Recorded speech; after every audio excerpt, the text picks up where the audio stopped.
Hi friends, Anusha fabric വേൾഡിൻ്റെ പുതിയൊരു വീഡിയോയിലേക്ക് എല്ലാവർക്കും സ്വാഗതം. അപ്പോൾ നമ്മൾ ഇന്നലെ കട്ടിങ് ക്ലാസ് സ്റ്റാർട്ട് ചെയ്ത് വെച്ചിരുന്നു. അതിൻ്റെ ബാലൻസ് ഭാഗമാണ് ഇന്ന് കാണിക്കുന്നത്. അപ്പം നമുക്ക് സാധാരണ മെഷീൻ ഉണ്ട്, ഷോപ്പിലുണ്ട്. അപ്പം അത് കുറച്ച് പ്രോബ്ലമായിട്ട് കിടക്കുന്നത് കൊണ്ടാണ് ഞാൻ മറ്റേ സിഗ്സാഗ് മെഷീനിൽ കാണിച്ചു തന്നത്. അപ്പം നമുക്ക് ഈ മെഷീനിന് ഇതിൻ്റെ ശരിയായ പാർട്സുകളും ഭാഗങ്ങളും ഒക്കെ ഒന്ന് പരിചയപ്പെടാം. അതിന് വേണ്ടിയിട്ട് ഒന്നുകൂടെ പറഞ്ഞു തരാമെന്ന് വിചാരിച്ചിട്ടാണ് ഞാൻ ഒന്നുകൂടെ ഈ കാര്യങ്ങളെല്ലാം കൂടെ വ്യക്തമാക്കി തരുന്നതിന് വേണ്ടിയിട്ടാണ്. അപ്പം നമ്മൾ ഈ വീഡിയോയിലേക്ക് ഇന്ന് പഠിക്കാൻ ആഗ്രഹിക്കുന്ന തയ്യൽ കുറച്ചൊക്കെ അറിയാവുന്നതും തയ്യൽ ഒട്ടും അറിയത്തില്ലാത്തതുമായ എല്ലാ എല്ലാ വീട്ടമ്മമാരെയും പ്രധാനമായിട്ട് തയ്യൽ പഠിക്കാൻ ആഗ്രഹിക്കുന്ന കുട്ടികളെയും ഞാൻ ഇതിലേക്ക് ഹാർദമായിട്ട് സ്വാഗതം ചെയ്യുകയാണ്. എല്ലാവർക്കും പങ്കെടുക്കാം. സംശയങ്ങൾ നിങ്ങൾക്ക് എന്ത് സംശയങ്ങളാണെങ്കിലും ഡിസ്ക്രിപ്ഷൻ ബോക്സിൽ നിങ്ങൾ രേഖപ്പെടുത്തിയാൽ അതിനുള്ള കറക്റ്റ് മറുപടിയും അതിൻ്റെ പരിഹാര മാർഗങ്ങളൊക്കെ ഞാൻ പറഞ്ഞു തരുന്നതാണ്. അതുകൊണ്ട് നിങ്ങളുടെ സഹകരണവും സപ്പോർട്ടും പ്രതീക്ഷിച്ചുകൊണ്ട് നമുക്ക് വീണ്ടും ക്ലാസ് സ്റ്റാർട്ട് ചെയ്യാം. അപ്പോൾ നമ്മുടെ മെഷീനാണ് ഇത്, തയ്യൽ മെഷീനാണ്, സാധാരണ യൂസിനുള്ള മെഷീനാണ്. നമുക്ക് 2 തരത്തിലുള്ള മെഷീനുണ്ട്, 2 അല്ല 3, 4 തരത്തിലുള്ള മെഷീനുണ്ട്. ഇതാണ് സാധാരണ മെഷീൻ.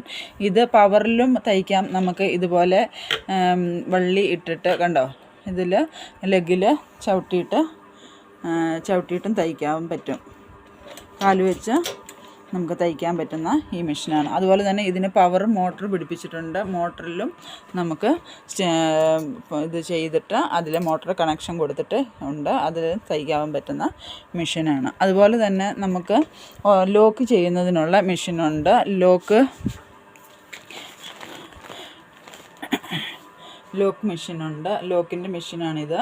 അതിൽ നമ്മൾ ഓവർലോക്ക് ചെയ്യുക, സ്റ്റിച്ചിങ് ചെയ്തു വരുന്ന ഡ്രസ്സുകൾ, ടോപ്പുകൾ, ബ്ലൗസുകളെല്ലാം അതിൽ ലോക്ക് ചെയ്യുന്ന മെഷീനാണിത്.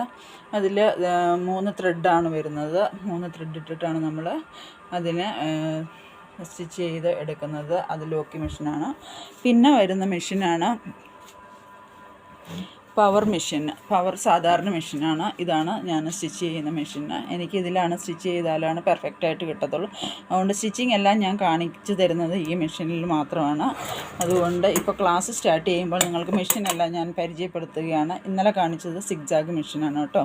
അപ്പം ഇതിൻ്റെ മെത്തേഡും സാധാരണ മെഷീൻ്റെ മെത്തേഡും ഒരുപോലെ തന്നെയാണ്. കാരണം ഇവിടുന്ന് ത്രെഡ് എടുത്താൽ ഇത് കണ്ടോ, ഇവിടുന്ന് ത്രെഡ് ഇട്ട് ഇതിൽ കൂടി നമ്മൾ ത്രെഡ് എടുത്ത് ഇതിലെ കൊണ്ടുവന്ന് അതിന് ഈ സ്കൂൾ പിന്നുണ്ട്, ഇവിടെ സ്കൂൾ പിന്നിൽ കൂടെ ഇട്ട് അതിനെ ഈ ഇതുണ്ടല്ലോ ഈ ഹോൾസിൽ കൂടെ ഇട്ട് അതിൽ നിന്ന് താഴെ നിന്നെടുത്ത് ഇതിൻ്റെ മേലെ കൂടെ ഇട്ട് പിന്നെ വരുന്നത് ഈ ഭാഗത്ത് ഇതിലൂടെ എടുത്ത് ഈ കമ്പിയുണ്ടല്ലോ, ഈ വളഞ്ഞിരിക്കുന്ന ഈ കമ്പിയുടെ ഉള്ളിൽ കൂടെ ഇട്ടിട്ട് പിന്നെ ഇതിൻ്റെ മേലെ ഉള്ള ഈ ആടുന്ന ഈ കമ്പിയുണ്ടല്ലോ, ഇത് അനങ്ങുന്ന കമ്പിയാണ്. ഈ കമ്പിയിൽ കൂടെ ഉള്ളിലൂടെ ഇട്ട് തിരിച്ചും ഇത് വളഞ്ഞിരിക്കുന്ന ഈ കമ്പിയിൽ കൂടെ ഇട്ട് താഴേക്ക് ഇവിടെ നീഡിലിൻ്റെ അവിടെ ഒരു കമ്പിയുണ്ട് വളഞ്ഞിരിക്കുന്ന, അതിലിട്ട് നീഡിലേക്ക് കോർക്കുന്നു. മെയിനായിട്ട് ശ്രദ്ധിക്കേണ്ട കാര്യം എന്ന് പറഞ്ഞു കഴിഞ്ഞാൽ ഇതിലൂടെ നമ്മൾ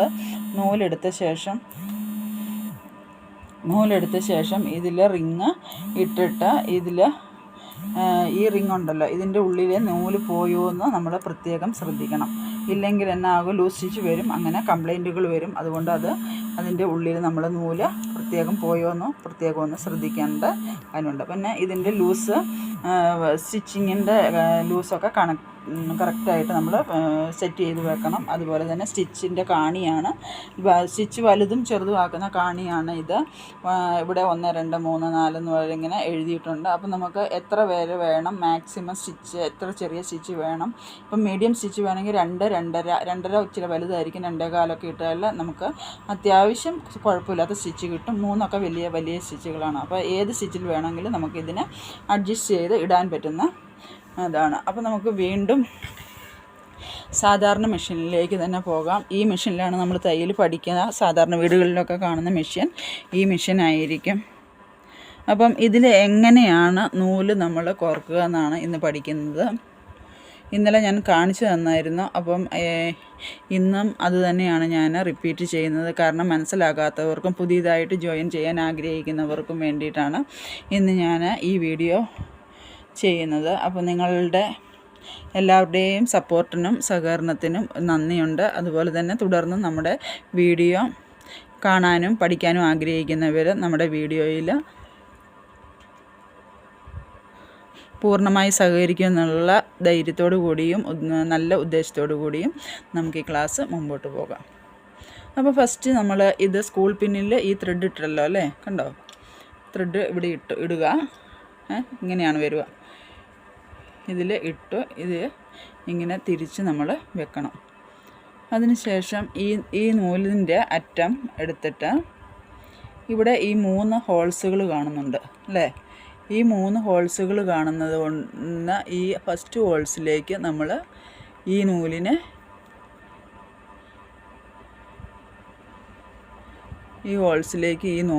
ഇങ്ങനെ കോർക്കണം. ഒന്നിലിട്ടിട്ട് അടിയിൽ നിന്ന് എടുക്കുക. എന്നിട്ട് അടിയിൽ നിന്ന് എടുത്ത ശേഷം അടുത്ത മൂന്നാമത്തേതിലിട്ടിട്ട്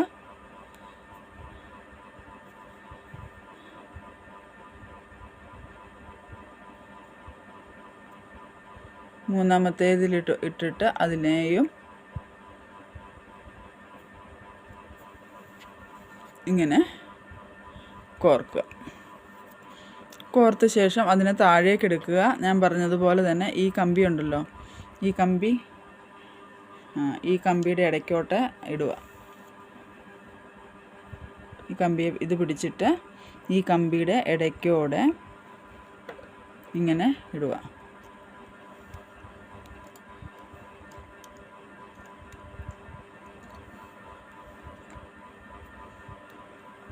എന്നിട്ട് ഈ കമ്പിയുടെ മേലോട്ട് എടുക്കുക.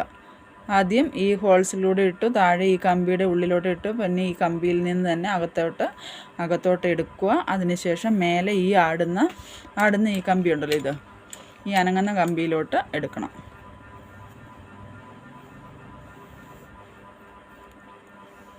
ഈ അനങ്ങുന്ന കമ്പിയിലോട്ട് ഇങ്ങനെ നമ്മൾ ഇതിനെ കോർത്തെടുക്കണം.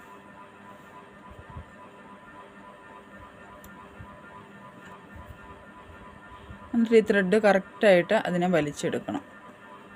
കാരണം ഇവിടെയൊക്കെ കുരുങ്ങാൻ ചാൻസ് ഉണ്ട്. കുരുങ്ങാതെ ശ്രദ്ധിച്ച് അതിനെ വലിച്ച് നമ്മൾ എടുക്കണം.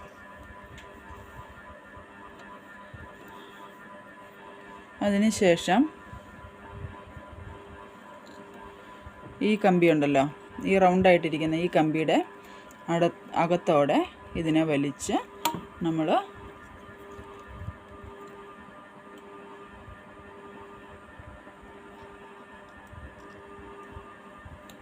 നീഡിലിൽ കോർക്കണം.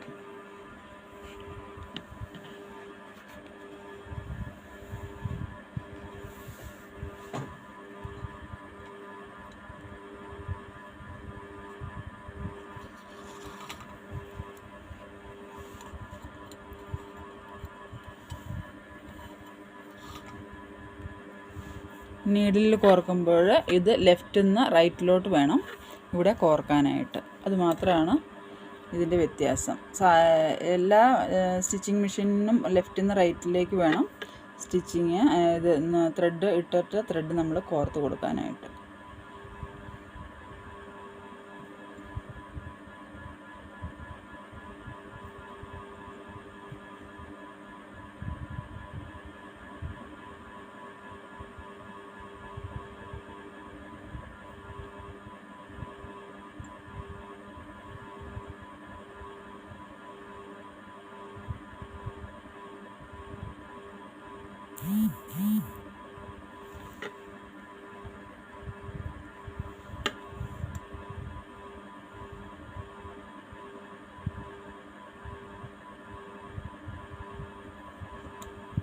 അപ്പം ഇതിലെ ഇങ്ങനെ ഈ ഹോൾസിലൂടെ തന്നെ നമ്മൾ ത്രെഡ് കോർത്ത് കൊടുത്ത് ഇതിനെ ത്രെഡ് അടിയിൽ ബോബിൻ കേസ് ഉണ്ടെങ്കിൽ അത് നോക്കി ചെക്ക് ചെയ്തെടുത്തിട്ട് ശേഷം അതിനെ ബോബിന് ഇടുക.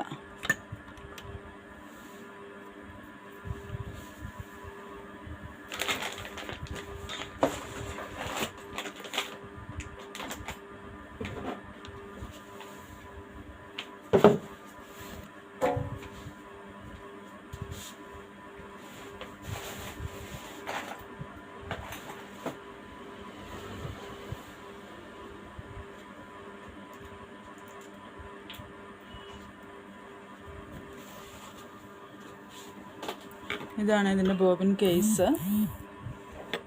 ബോബിൻ കേസ് എന്ന് പറയുന്നത് ഇതാണ് ബോബിൻ കേസ്. ഇത് ബോബിനാണ്. അപ്പം ബോബിന് നമ്മൾ അതിനകത്ത് ബോബിനിട്ട് കൊടുക്കണം.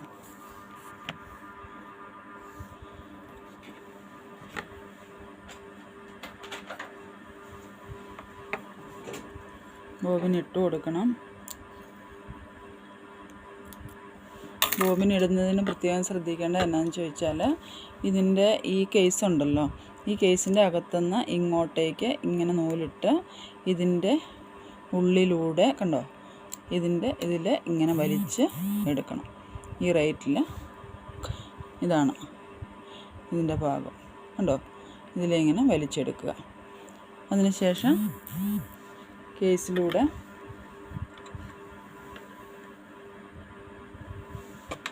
കേസിൻ്റെ ഷട്ടിലുണ്ടല്ലോ, ഷട്ടിലിൽ നമ്മൾ മെഷീൻ്റെ അടിഭാഗത്തുള്ള ഷട്ടിലിൽ അവിടെ കറക്റ്റ് പോർഷനിൽ ഇട്ട് കൊടുക്കുക. അങ്ങനെ ഇട്ട് കൊടുത്ത ശേഷം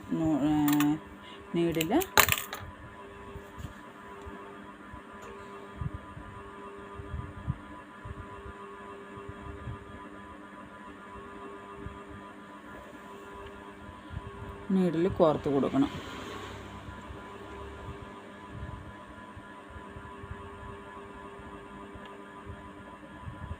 അപ്പം ഇതാണ് ഇതിൻ്റെ മെത്തേഡുകൾ. അപ്പം ഈ മെഷീനിൽ നമ്മൾക്ക് ഇന്ന് ഇത്രയും നമുക്ക് ചെയ്യാം. ഇനി ഞാൻ പവർ മെഷീനിലാണ് നാളെ മുതൽ കാണിച്ചു തരുന്നത്. അപ്പം എല്ലാവർക്കും അത്യാവശ്യം മനസ്സിലായി എന്ന് ഞാൻ വിചാരിക്കുകയാണ്. ത്രെഡ് ഇടുന്ന മെത്തേഡ്. ഇനി എന്തെങ്കിലും ഡൗട്ട് ഉണ്ടെങ്കിൽ ഞാൻ പവർ മെഷീനിലും സെയിം മെത്തേഡ് തന്നെയാണ് യൂസ് ചെയ്യുന്നത്. അപ്പോൾ അതിൽ ഞാൻ കാണിച്ചു തരാം. നിങ്ങൾക്ക് എളുപ്പത്തിന് അതിലും ചെയ്യാവുന്നതാണ്. അതേ സെയിം മെത്തേഡ് തന്നെയാണ് ഇതിലും കാണിച്ചിരിക്കുന്നത്. അപ്പം നമ്മൾക്ക് ഇന്ന് ത്രെഡ് ഇടുന്ന ഈ വർക്കുകളും അതുപോലെ തന്നെ ഇതിൻ്റെ സ്റ്റിച്ചിങ്ങിൽ